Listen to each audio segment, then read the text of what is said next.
Hello everyone, I am Barun from Only English. Today we will read another poem.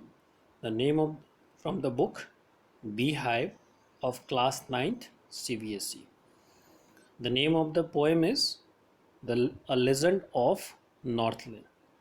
ये जो poem है, अब ये लेजेंड का मतलब क्या होता है? यहाँ पर लेजेंड का मतलब कोई चीज़ जो काफ़ी पुराना होता है, काफ़ी फेमस होता है, वो भी होता है। लेकिन यहाँ पर लेजेंड का मतलब एक स्टोरी दिया है, यानी कि आपके बुक में भी यही चीज़ बताया कि लेजेंड का मतलब, लेजेंड मतलब स्टोरी।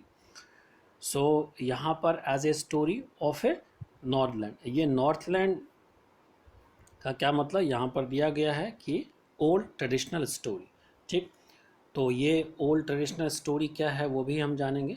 और ये नॉर्थलैंड कहाँ पड़ता है? तो नॉर्थलैंड, जैसे आप, अगर आपको ज्योग्राफी का थोड़ा सा आइडिया हो तो आप नॉर्दर्न हेमिस्फीयर जिसको हम कहते हैं, तो नॉर्दर्न हेमिस्फीयर का अगर जो पार्ट होता है नॉर्दर्न हेमिस्फीयर का, वो जैसे मान लेते ये आपको ये जो लाइन खींचती है तो ये पूरे वर्ल्ड को डिवाइड कर, तो ऊपर का जो पार्ट होता है, ये जो ऊपर वाला पार्ट होता है, इसको नॉर्दर्न हेमिस्फीयर कहते हैं, इधर को सॉदर्न हेमिस्फीयर कहते हैं।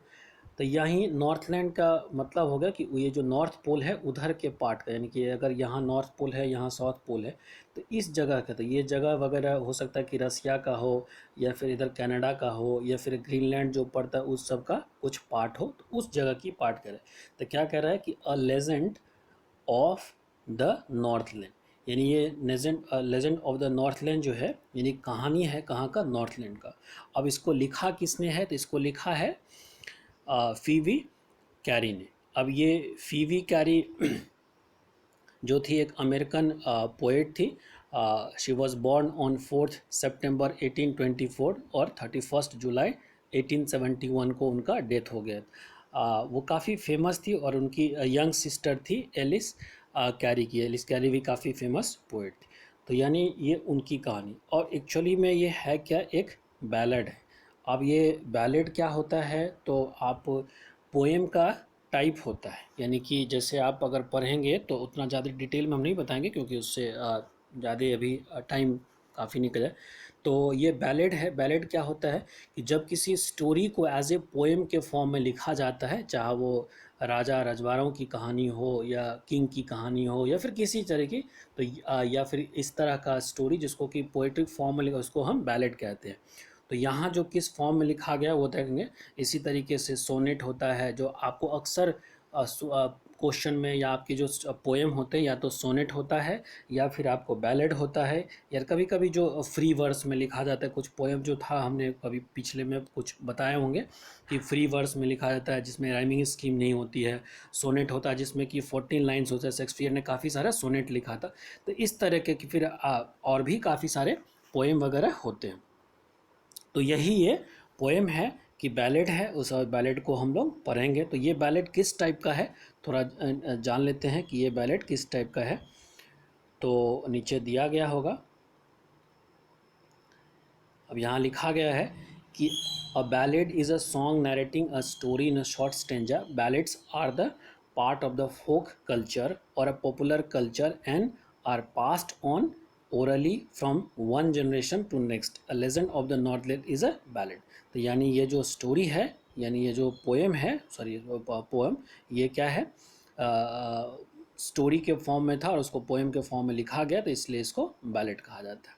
ठीक, अब इसमें एक चीज़ और बता देते हैं कि सबसे ऊपर लिखा है कि this poem narrates the legend of an old lady who anger the saint Peter because of her grid.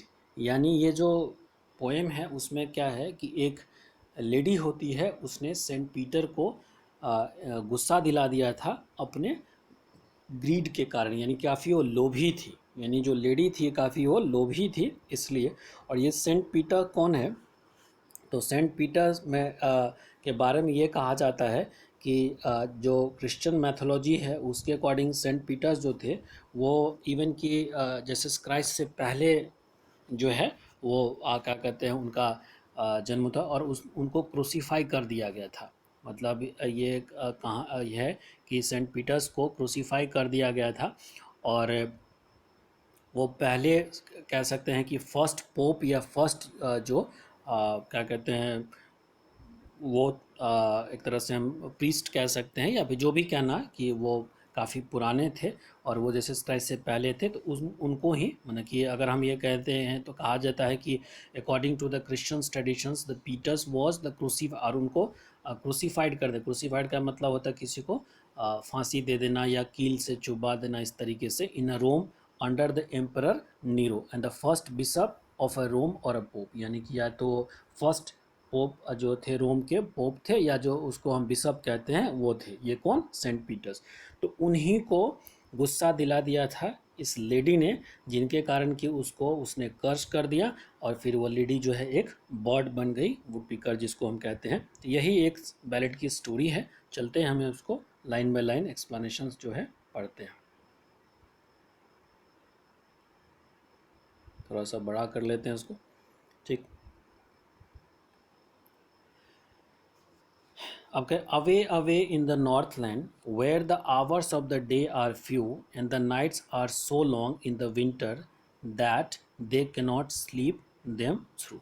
अब यहाँ जो अवे इन द नॉर्थलैंड, यानी ये जो नॉर्थलैंड की हमने बात कही कि वहाँ से काफ़ी दूर, यानी कि ये जो लेजेंड है, यानी ये जो कहानी है वो कहाँ पर है कि नॉर्थलैंड से काफ़ी दूर, away away in the northland, where the hours of the day are a few.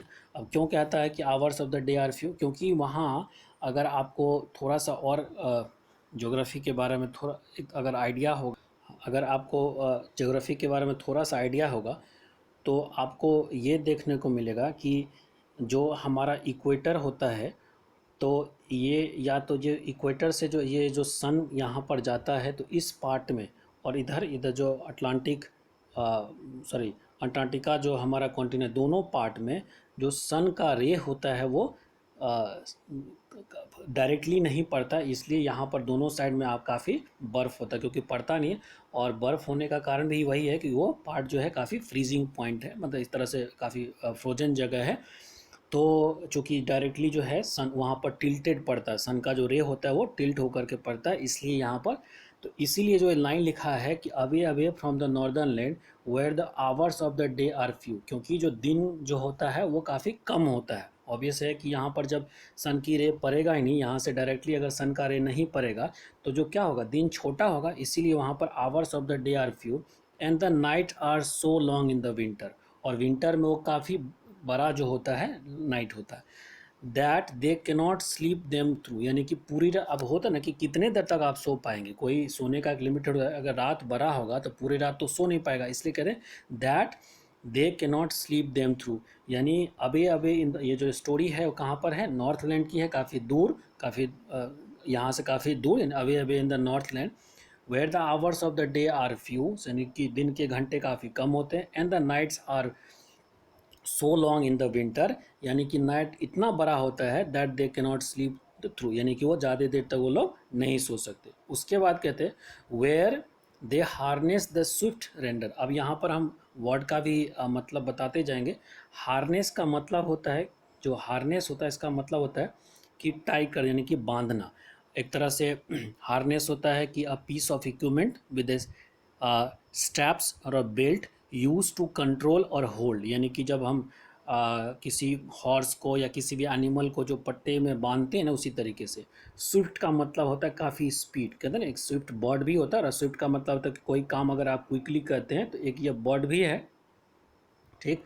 लेकिन यहाँ बर्ड नहीं है, क्योंकि यहाँ पर एनिमल ये जो है ना, ये एडजेक्टिव का, ये स्विफ्ट जो है एडजेक्टिव का काम, स्विफ्ट का मतलब क्विकली, लेकिन ये रेंडर जो है ना, रेंडर, ये आपका बर्ड है, एक टाइप ऑफ डियर भी कह सकते हैं, विद अ लार्ज हॉर्न, खास करके कि ऊपर वाले पार्ट में जो नॉर्दर्न पार्ट है ना, कि ये जो टाइप ऑफ डियर होता है कहाँ पाया जाता है, ये नॉर्दर्न जो ऊपर वाला पार्ट है इधर पाया जाता है।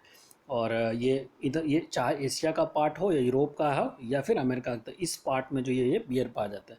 तो कहते हैं कि where they harness the swift reindeer, वहाँ पर क्या कहता है, जिसको कि बांध देता है उस एनिमल को, to sledge when it's snow. अब स्लेज का क्या मतलब होता है? आप देखे होंगे कि बर्फ़ वगैरह पे जो आइस वगैरह होता है, वहाँ आप देखे होंगे कि एक लकड़ी का वो बना होता है, और जो डॉगी वगैरह होता है, एनिमल वगैरह होता है, उसको खींचता है। तो स्लेज कहते हैं किसी भी लकड़ी का या किसी चीज़ का जिस पे बैठ करके मतलब कोई घूम सकता है, कह सकते हैं कि राइड और travel on a snow using a sling. An object होता है फॉर ट्रैवलिंग। तो इस तरह से जैसे आप देखते होंगे कि मान लेते हैं डॉगी वगैरह होता है इस तरह से खींचने के लिए, तो यहाँ पर एक वो बना दिया जाता है स्लेज, और इसमें जो है रस्सी बांध दिया जाता है, और बाकी यहाँ पर डॉग वगैरह होते हैं जो खींचने के लिए होता है, तो इसी को हम स्लेज कहते हैं। तो कह रहे where they harness the swift reindeer, यानी एनिमल को क्या करता है, स्लेज कर देता, उसके साथ स्लेज बांध देता है। व्हेन इट्स स्नो, जब वहाँ पर काफ़ी बर्फ होता है। And the children look like bears cub, और बच्चे किस तरह से दिखते हैं, जो बियर्स का बच्चा होता है, कब होता है, यानी कि छोटे जो कब्स का मतलब बच्चा हो गया बियर्स का, तो वो जो बियर्स के बच्चे होते हैं उसके तरह दिखता है।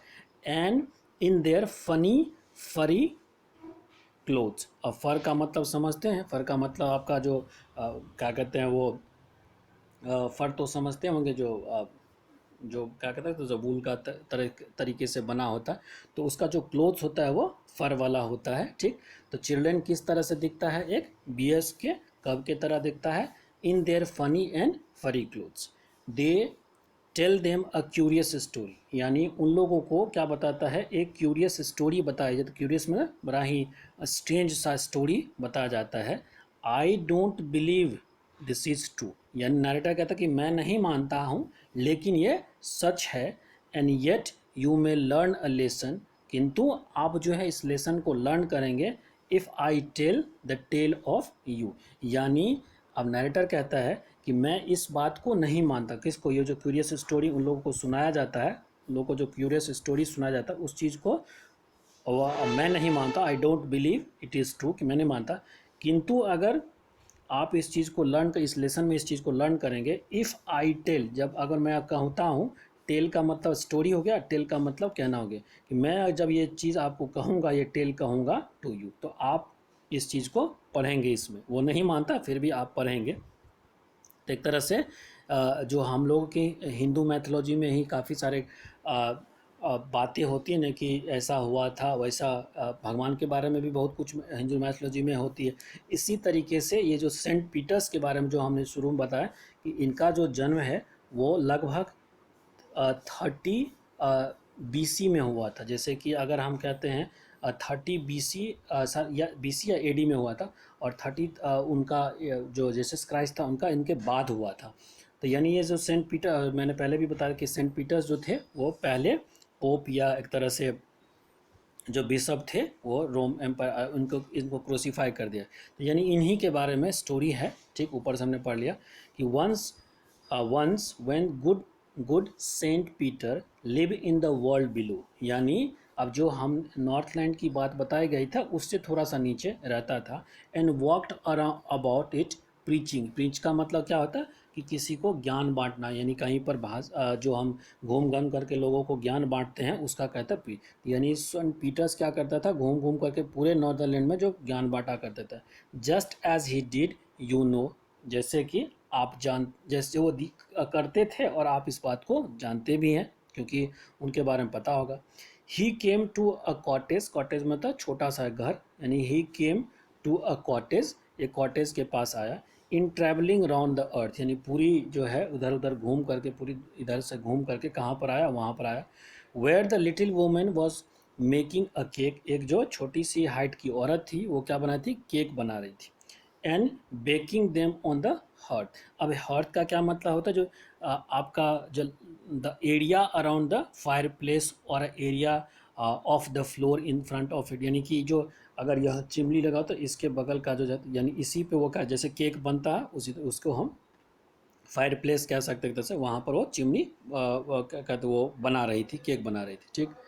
एंड बीइंग अ फेंट विद अ फास्टिंग, कौन, ये जो सेंट पीटर्स थे, फेंट का मतलब काफ़ी वीक हो जाना, यानी कि कमज़ोर हो जाना, तो काफ़ी वो दिन भर चलने के बाद वो कमज़ोर हो गया था।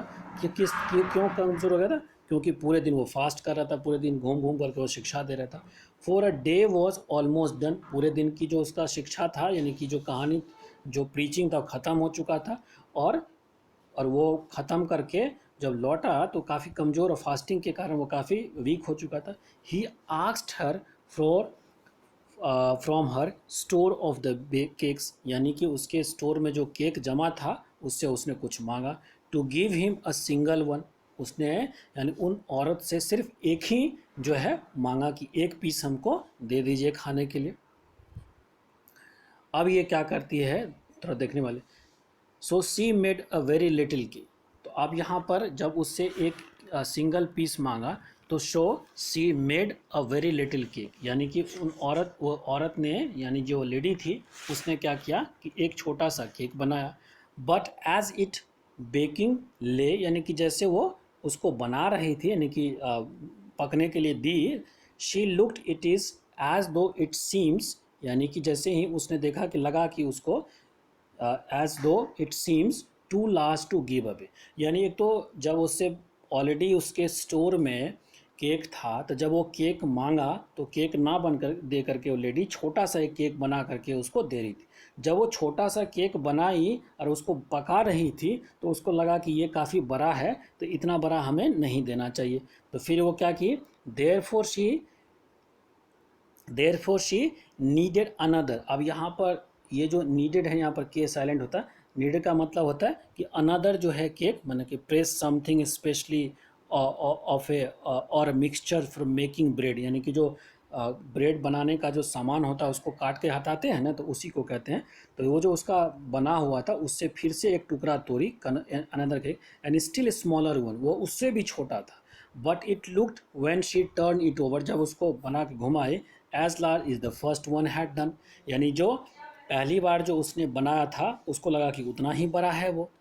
तो फिर क्या की, then she took a tiny scrap of दो।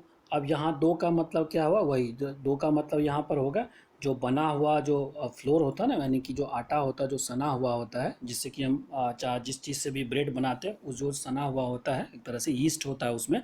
दो का मतलब होता है floor mix with the water and the yeast, तो वो जो ब्रेड बनता है उससे उससे स्क्रैप का मतलब छोटा सा अमाउंट, यानी कि फिर से कि यानी कि पहली बार बनाई छोटा होगा, दूसरे बार बनाए, तीसरे बार उससे उसको तोड़ लिया। And rolled it a flat, और फिर क्या कि उसको रोल करते और भी छोटा सा तोड़ करके लंबा बनाई। And bake is it thin as a wafer, यानी कि इतना पतला जितना कि वेफर होता है, वेफर होता है एकदम पतली सी बिस्किट होती है उसको वेफर कहा जाता है, उतना पतला बने। But she couldn't part with that, लेकिन वो भी वो नहीं दे रही थी, ठीक है, कि उसको लगा वो भी काफ़ी बड़ा है। तो फॉर शी सेड, अब जब वो उतना पतला बनाई वेफर तो अब उसके लिए भी वो कह रही है कि my cakes that seem too small when I eat of them myself, तो अब वो जब छोटा सा पतला सा वेफर की तरह बनाई और फिर वो देने की बात आई तो कहा कि जब मैं खाती हूँ तो वो यानी वेफर जो है उतना बड़ा होता है। Are yet too large to give away, यानी कि ये इससे भी बड़ा है अब इसको मुझे नहीं देना है। So she put them in the self, तो यानी तीसरी भी बार बना करके उसने अपने सेफ में रख दिया, यानी अलविदा रख दिया वहाँ पे। Then the good Saint Peter grew angry, और ये जो बात थी अब इससे क्या हुआ कि सेंट पीटर्स को गुस्सा आ गया, क्योंकि एक तो भूखा था, काफ़ी वीक हो चुका था और वहाँ उतने देर से वो खड़ा था, अगर नहीं देना था उसको तो नहीं देती, लेकिन खड़ा करके तीन तीन बार जो है उसको बनाते बनाते छोटा कर रही थी। ही वॉज हंग्री एंड फेंट, और वो काफ़ी भूखा था और काफ़ी वीक होगा। And surely such a women was enough to provoke a saint, और ये जो वुमेन थी सच में उस सेंट पीटर्स को गुस्सा दिला दी, यानी उसको खराब ही करवा दी, यानी कि जो सेंट पीटर्स थे उनको खराब ही करवा दिया वो लेडी ने, और दिया भी नहीं, और तीन तीन बार जो है वो कभी उससे बड़ा उससे छोटा करके इस तरह से करते गए। तब जब उसको गुस्सा आ गया, प्रोवोक का मतलब होता है कोई चीज़ angry, make somebody's angry, provoke का मतलब गुस्सा। एंड ही सेड, तब जब गुस्सा आ गया, यू फार टू सेल्फिश, यानी तुम काफ़ी सेल्फिश हो। सेल्फिश का मतलब क्या होता है, जो सिर्फ अपने बारे में सोचता है। To dwell in the human form, dwell का मतलब होता है लिव, यानी कि डवेल का मतलब होता है लिव, तो यानी वो कहा कि तुम इतने सेल्फिश हो to live in a human form, कि तुम ह्यूमन फॉर्म में रहने के लायक नहीं हो। To have a both food and shelter, जिसके पास की भोजन भी हो और रहने के लिए घर हो। And fire to keep you warm, अतः तुम्हें उस उन जगहों पे तुमको फायर भी है जिससे तुम अपने आप को गर्म भी लेते। यानी जब सेंट पीटर्स को गुस्सा आया तो उसने कहा कि तुम इतनी सेल्फिश हो कि तुम इस फॉर्म में रहने लायक नहीं हो, यानी कि you are far too selfish to dwell in the human form. तुम इस डवेल का मतलब इसमें रहने के लायक, to have a both shelter और फार्म, यानी कि तुम्हारे पास भोजन भी है, घर भी है, रहने के लिए एक तरह से अपने आप को गर्म रखने के लिए आग भी है, लेकिन इतने सब के बावजूद भी तुम इतनी सेल्फिश हो कि तुम और इस ह्यूमन फॉर्म में रहने लायक नहीं हो। ठीक, now you shall be build as a bird too. तो अब वो क्या है कि अब क्या होगा कि तुम इस ह्यूमन, क्योंकि ह्यूमन को इतना ग्रीडी नहीं होना चाहिए, तो तुम क्या बन जाओगी, एक बर्ड बन जाओगी, birds. And small you and shall get you your scanty food. Scanty मतलब बहुत कम, यानी स्कैंटी का मतलब होता है एकदम नगण्य मात्रा में। तो अब क्या होगा कि तुम जो है, तुमको हम बर्ड बना देंगे, तुम बर्ड बन जाओगी और तुमको बहुत ही कम मात्रा में फूड मिलेगा, by boring boring and boring. ठीक, तो बोर का मतलब देखिए, बोर का मतलब कहते हैं क्या कि if somebody is bore, I am board, इसका मतलब हुआ कि जब बोरिंग सा सिचुएशन होता है तो क्या होता है कि मतलब हम लोग को अच्छा नहीं लगता है, एक तरह से मोनोटोनस होता है। लेकिन यहाँ बोर का मतलब होता है किसी चीज़ में होल करना। तो यानी उसको कहा कि तुम बर्ड बन जाओगी जिसके पास बहुत कम फूड होगा, और वो भी फूड क्या होगा, by boring boring boring all day hard dry food. यानी कि पूरे दिन, बोरिंग का मतलब होल करके, पूरे दिन तुम लकड़ी में छेद करते रहना या ड्राई वुड में, और तुमको उसके बावजूद भी बहुत कम मात्रा में भोजन मिलेगा। तो यानी कि अब यहाँ से कहा गया कि now you shall build as the bird do, यानी कि अब तुमको जो है तुम बर्ड बन जाओगी जैसे कि बर्ड होता है। And shall get your scanty food, और तुमको बहुत कम फूड मिलेगा, और वो भी फूड ऐसे नहीं मिलेगा by boring boring and boring, यानी कि किसमें, all day in the hard dry wood, यानी कि एक लकड़ी जो होगा उसमें तुमको छेद करते करते करते करते तब जा करके। तो एक वर्ड होता है ना जिसको कि हम वुड पिकर कहते हैं। Then up she went through the chimney, और फिर वो जो जिस घर में थी वो चिमनी के थ्रू ऊपर निकली, नेवर स्पीकिंग अ वर्ड, कोई भी वर्ड नहीं बोली। And out of the top flu the wood picker, और फिर क्या हुआ, जब वो ऊपर से निकली तो क्या बन गई, वुड पिकर बन गई। For she was change to a bird, और फिर क्या हुआ, वो औरत से एक बर्ड बन गई। अब जो है वही वुड पिकर में कन्वर्ट होगी। अब दो यहाँ पर है, she had a scarlet cap on her head. अब स्कारलेट का मतलब होता है, स्कारलेट का मतलब होता है रेड ब्राइट कलर। तो यानी कि उसके जो ऊपर वाला पार्ट था उस पर रेड जो है, रेड कलर का, रेड ब्राइट कलर का हो गया। तो she had a scarlet cap on her head and that was left the same, यानी बस वही चीज बच गया। But the all rest of her clothes were burn, बाकी जो सारा उसका क्लोथ था वो जल गया। Black as a coal in the flame, यानी कि जैसे कि जब जलता है ना कोई कोल, जब जलता है तो कितना काला हो जाता है, black as coal in the flame, यानी कि आग में जलने के बाद जो काला हो जाता है, और भी उसी तरीके से। यानी वो जो वुड पीकर होता है आप देखेंगे कि उसके ऊपर वाला पार्ट सिर्फ रेड होता है, बाकी जो है वो काला होता है। तो यानी उसी तरीके से जब चिमनी से वो निकल कर ऊपर बर्ड बनी तो बाकी सारा उसका क्लोथ जल गया, ऊपर में टॉप में बस रेड कलर का रह गया, इसीलिए वो स्कारलेट लिखा था। स्कारलेट का मतलब ये होता है। And every country school boy, यानी हर कंट्री में जब school boy has seen her in the wood, जब वुड में देखता है, where she lives in the tree this every day, यानी कि वेरी डे, प्रत्येक दिन जो है, boring boring for a food, यानी कि फूड के लिए क्या करती रहती है कि पूरा जो है उसमें छेद करती रहती है। तो एक तरह से अब इसमें क्या हुआ कि पूरे स्टोरी को अगर हम एक में समअप करें तो क्या हुआ कि जो नॉर्थलैंड की ये जो नॉर्थलैंड की कहानी है, वह जहाँ पर कि काफ़ी दिन छोटा होता है, यानी ये नॉर्थलैंड की कहानी है जहाँ पर दिन काफ़ी छोटा होता है, रात काफ़ी बड़ा होता है। क्योंकि रात इसलिए बड़ा होता है तो जोग्राफिकल रीजन बता दिए। ठीक, वहाँ पर क्या करते हैं लोग जो है, एनिमल्स को रेंडर किया, उसको बांध दिया जाता है ताकि उस पर स्नो पर तैर सके। बच्चे का वहाँ जो है एक तरह से बच्चे देखने में जैसे बियर का कब होता है उस तरीके से लगता है, उसका क्लोथ फरी होता है, फर का बना होता है।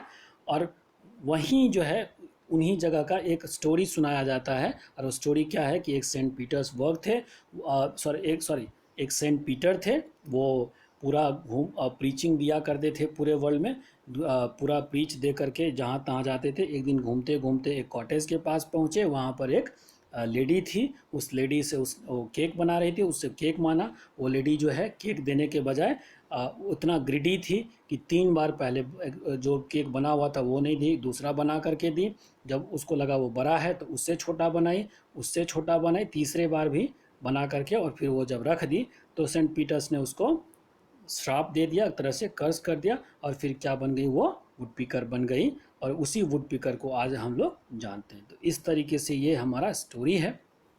अब इसका पोएटिक डिवाइस देख लेते हैं कि इसका पोएटिक डिवाइस क्या है।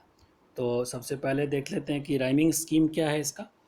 तो राइमिंग स्कीम अगर देखते हैं, north land, land, few, winter और दो। अब यहाँ पर देखिए नॉर्थ लैंड यानी ए बी सी और फ्यू और दो, तो यानी ए बी सी और बी, यानी कि जो हमारा राइमिंग स्कीम बन रहा है वो क्या बन रहा है, ए बी सी बी, यानी ये हमारा राइमिंग स्कीम बन रहा है। दूसरा देख लेते हैं क्या कि दूसरा में यही बन रहा है। अब देखिए रिंडर, स्नोज, कब्स एंड क्लोथ्स। अब यहाँ पर स्नोज एंड क्लोथ्स यानी एक तरह से रेंडर्स, स्नोज और क्लोथ्स, स्नोज एंड क्लोथ्स। तो ये एक तरह से ए बी सी कब्स और क्लोथ। बाकी देखते हैं कि और भी कई है, स्टोरी, ट्रू, लेसन, यू। तो यानी अगर यहाँ देखते हैं स्टोरी, ट्रू, तो ट्रू क्या है, यानी ए, ये बी, सी और बी, तो यानी ट्रू और यू हो रहा है। उसके बाद अगर देखते हैं पीटर,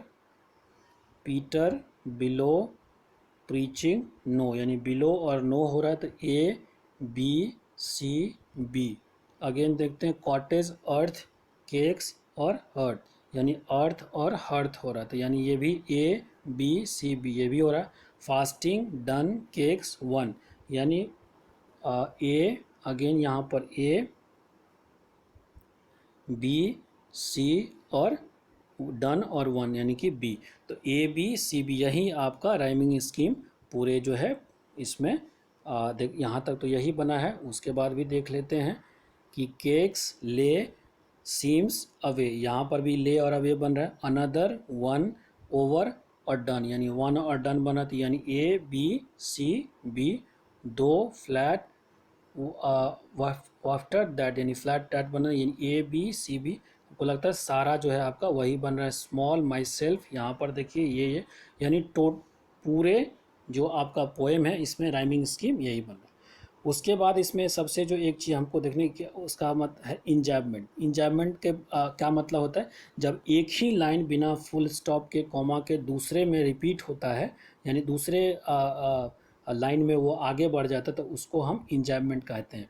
जैसे देखिए पहले बार में ये अक्सर हमको देखने को मिला कि एंड द, यहाँ पर देखते हैं कि and the night are so long in the winter, यानी ना पहले वाले में अगर हम देखें ऊपर में तो कॉमा है इस तरह के से, यहाँ पर भी कॉमा है, लेकिन यहाँ देखिए विंटर के बाद ना फुल स्टॉप है ना कॉमा, और यही लाइन जो यहाँ पर रिपीट हो गया है कि and the night are so long in the winter that they can not sleep them, यानी कि ये लाइन जो है यहाँ पर रिपीट हो चुका। रिपीट मतलब ये लाइन रिपीट नहीं होगा, यही लाइन आगे बढ़ गया। तो जब एक लाइन शुरुआत होता है और फिर वो दूसरे लाइन में आगे बढ़ जाता है तो उसको हम कहते हैं इंजॉयमेंट। ये अक्सर आपको देखने को मिलेगा। यहाँ पर देखिए and the children look like bears cubs in their funny furry clothes, यानी कि वो बियर के कब की तरह लगता है जब उसको फनी और फरी, यानी यहाँ पर भी रिपीट हो रहा है। तो हमको लगता है हर तीसरा जो और चौथा जो लाइन है वो इंजॉयमेंट का काम कर रहा है, यानी कि हर तीसरा और चौथा लाइन। यहाँ पर भी देख लीजिए, नहीं यहाँ इस स्टेंजा में नहीं है, इसमें सब में है। यहाँ पर देखिए once when the good Saint Peters lived in the, यहाँ पर देखिए अब ये लाइन यहाँ से ऐसे यहाँ पर रिपीट, यहाँ उसमें 3-4 हुआ करता, इसमें 3-4 नहीं है। बाकी इसमें भी देख लेते, इसमें एक भी में भी नहीं है।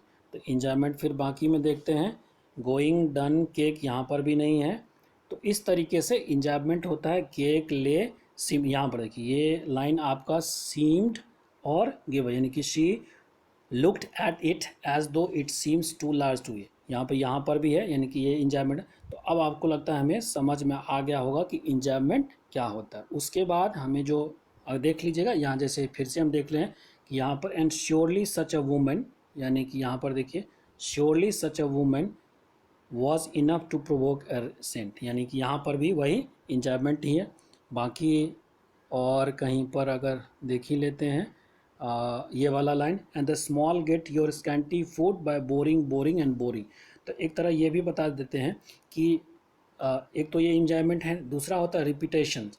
रेपिटेशंस क्या होता है, जब एक ही वर्ड रिपीट होता है, तो यानी एक लाइन में देखिए बोरिंग बोरिंग बोरिंग, तो जब एक लाइन रिपीट हो, ये जो वर्ड रिपीट होता है इसको हम रेपिटेशंस कहते हैं। पहला तो ये इंजॉयमेंट है जो हम पढ़ते आ रहे थे ऊपर से, और ये दूसरा रेपिटेशन, ये भी एक पोएट्रिक डिवाइस होता है। ठीक, तो इस तरीके से ये हमारा इसमें एक ये भी इंजॉयमेंट भी मिल गया। दूसरा हमको जो देखने को मिला वो मिला सिमली। अब दिखाते हैं सिमली क्या होता है। जब कंपेयर किया जाता है ना, जो आपका मेटाफर होता है और सिमली होता है, दोनों में फ़र्क ये होता है कि मेटाफर में इनडायरेक्टली कंपेयर किया जाता है, लेकिन सिमली में क्या होता है लाइक या एज लगा करके कंपेयर किया जाता है। तो जैसे देखते हैं कि कहा सिमली में क्या क्या कि बी अ स्कब, यहाँ पर देखिए उसका कंपेयर किया गया था कि जो बच्चे हैं वहाँ पर वो पियर्स के कप की तरह लग रहे थे। तो यहाँ देखिए हाँ कि all children look likes a bear का, यानी कि बच्चे का कंपेयर किससे किया गया है यहाँ पर, इससे कंपेयर किया। ठीक, तो ये हमारा क्या है सिमली हो गया। जब सिमली में क्या होता है कंपेयर किया जाता है दो चीज़ों के बीच में, लेकिन वहाँ पर एज या लाइक, तो यहाँ पर एज का यूज़ किया। एक जगह कहीं और है जो कि हम एक तरह से लास्ट में कहीं हमने देखा है कि वाटर एज कोल, यानी कि जब उसको जल जाती है तो वहाँ पर भी एज के साथ कंपेयर किया गया है कि यहाँ पर ये एक तरह से boring boring, yes as she flew in the wood yes change to a bird. और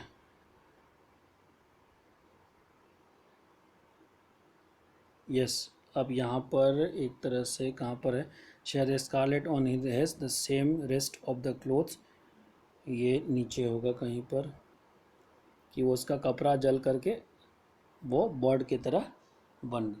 तो यानी यहाँ पर कहीं पर एज का यूज़ किया गया है कि वो वाटर कहीं मिल जाए, कहीं ड्राई वुड कहीं पर मिल जाएगा, यस यस ये देखिए shall you build as a bird you do, यानी कि आप ऐसे तरह से बने जैसे बर्ड बनता है, यानी कि shall you build as a bird do, यानी कि ऐसा ही बना जैसा बर्ड किया करते थे। एक जगह और भी है कि जर करके कोल की तरह हो गया था, वो कहीं नीचे दिया है कि वो जैसे कोल काला होता है उसी तरीके से, तो वो काला जो है वो एक तरह से कहाँ पर है कोल, कहीं तो देखे थे, यस ये देखिए ब्लैक एज ए कोल, यहाँ पर है कि ब्लैक एज ए कोल, यानी कि इतना ब्लैक जितना कि कोल होता है। इस तरीके से ये एक राइमिंग इसका है। तो रिपीटेशन भी होगा, सिमली भी होगा। और एक होता है एनाफोरा। एनाफोरा क्या होता है, जब दो लाइन स्टार्ट होता है और सेम ही वर्ड से। तो अब यहाँ देखिए कि to dwell in the human form to have an, तो इसको कहते हैं जब एक ही लाइन ऊपर नीचे से स्टार्ट होता है इस तरीके से, तो उसको हम कहते हैं एनाफोरा। और एलिट्रेशन तो इसको इसमें काफ़ी सारा देखने को मिलता है। एलिट्रेशन बता देते हैं जब एक ही तरह का साउंड से सेंटेंस एक लाइन में रिपीट होता है। जैसे देखिए शुरुआत करते पहले तरह से, तो ये अब इतनी बार हमने बताया तो कुछ कुछ आपको याद भी होगा कि यहाँ देखिए जब कौन खास करके ये तो आपका रेपिटेशन हो गया, अवे अवे ये तो आपका रेपिटेशन होगा। अब यहाँ देखते हैं कि where the hour day a few, अब उसके बाद है and the night are so long in the winters. अब यहाँ देखिए इस लाइन में कि दैट दे देम और दो, यानी कि द साउंड जो है यहाँ पर रिपीट हो रहा है, यानी कि द साउंड रिपीट, इसी को कहते हैं एलिट्रेशन। तो इस तरह का एलिट्रेशन यहाँ आपको काफ़ी सारा इसमें मिल जाएगा। अब इसमें देख लेते हैं, देखिए फनी फरी, यानी एफ का साउंड इसमें रिपीट हो रहा है। उसके बाद लाइक, उसके बाद लुक, तो ये एल वाला साउंड रिपीट होता है, इसको हम कहते हैं एलिटेशन। इस तरीके से हमारा ये पोएम ख़त्म होता है। अगर आपको ये वीडियो पसंद आता है तो आप लाइक करें, शेयर करें और हमारे चैनल को सब्सक्राइब करें अगर पहली बार आप चैनल पर आते हैं तो, ताकि मैं और भी वीडियो बना करके आप लोगों को सेंड करूं और आप लोग इसको पढ़ के अच्छा करें। टिल दैट टाइम मिलते हैं नए चैप्टर के साथ। Till that time have a good day.